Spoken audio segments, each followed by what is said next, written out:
Hello, Mr. Vice President. Thank you so much for giving this opportunity to talk here today. I did not agree with many of the things that you said right ahead of this, but I don't think that's my point to discuss here. What I want to ask is, you are married to a woman who is not Christian. In her Wikipedia, I just looked it up. I wanted to know what her faith was. I didn't know this before. But she still calls herself Hindu. You are raising three kids in cultural, racial, religious household. How are you maintaining, or how are you teaching your kids not to keep your religion ahead of their mother's religion? Or how are you teaching them that your kind, they're that kind who got here just few years or few decades ago is different or is better than your mom's kind who got here just a generation before? How are you balancing that? And when you talk about too many immigrants here, when did you guys decide that number? Why did you sell us a dream?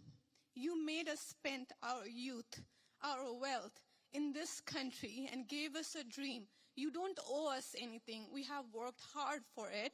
Then how can you as a vice president stand there and say that we have too many of them now and we are going to take them out to people who are here rightfully so by paying the money that you guys asked us?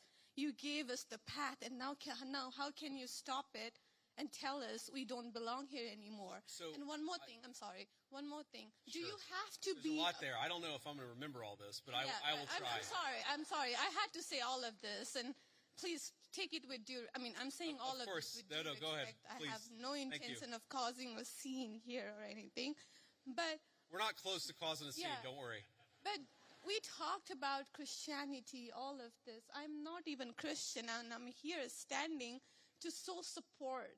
Why are we making Christianity one of the major things that you have to have in common to be one of you guys, to show that I love America just as much as you do? Why is that still a question? Why do I have to be a Christian? Okay. So there was a lot there, and I'm going to try to respond to as much of it as I can. So on the question of immigration, so first of all, I can believe that we should have lower immigration levels, but if the United States passed a law and made a promise to somebody, the United States, of course, has to honor that promise. Nobody's talking about that. I'm talking about people who came in violation of the laws of the United States of America, and I'm talking about in the future reducing the number of people. Sorry, what? May I continue on that? Because when you just said you are not stopping with the people who came here legally, right? But you are pushing out policies that hurt us. And these policies are not even solving the problems. These policies are just creating chaos. No, ma'am. Okay, so again, I'm gonna finish answering the question, and then if I've answered all 9 of your questions in less than 15 minutes, then we can keep on going. We got to have a little fun, right? So here's the thing. I can believe that the United States should lower its levels of immigration in the future, while also respecting that there are people who have come here through lawful immigration pathways that have contributed to the country. But just because one person or 10 people or 100 people came in legally and contributed to the United States of America, does that mean that we're thereby committed to let in 1 million or 10 million or 100 million people a year in the future? No, that's not right. We cannot have, I'll go and finish, we cannot have an immigration policy where what was good for the country 50 or 60 years ago binds the country inevitably for the future. There's too many people who want to come to the United States of America, and my job as vice president is not to look out for the interests of the whole world. It's to look out for the people of the United States.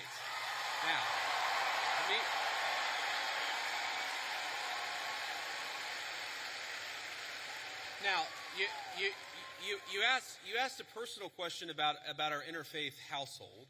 And yes, my wife did not grow up Christian. I think it's fair to say that she grew up in a Hindu family, but not a particularly religious family in either direction. In fact, when I met my wife, we were both, I would consider myself an agnostic or an atheist, and that's what I think she would have considered herself as well. You know, everybody has to come to their own arrangement here. The way that we've come to our arrangement is she's my best friend. We talk to each other about this stuff. So we decided to raise our kids Christian. Our two oldest kids who go to school, they go to a Christian school. Our 8-year-old did his first communion about a year ago. That's the way that we have come to our arrangement. But, thank you.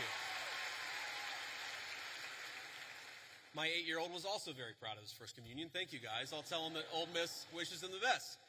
But I think everybody has to have this own conversation when you're in a marriage. I mean, it's true for friends of mine who are in Protestant and Catholic marriages, friends of mine who are in, atheist and Christian marriages. You just got to talk to the only advice I can give is you just got to talk to the person that God has put you with, and you've got to make those decisions as a family unit. For us, it works out. Now, most Sundays, Usha will come with me to church. As I've told her, and I've said publicly, and I'll say now in front of 10,000 of my closest friends, do I hope eventually that she is somehow moved by the same thing that I was moved in by church? Yeah, I honestly do wish that, because I believe in the Christian gospel, and I hope eventually my wife comes to see it the same way. But if she doesn't, then God says everybody has free will, and so that doesn't cause a problem for me. That's something you work out with your friends, with your family, with the person that you love. Again, one of the most important Christian principles is that you respect free will. Usha's closer to the priests who baptized me than maybe I am. They talk about this stuff.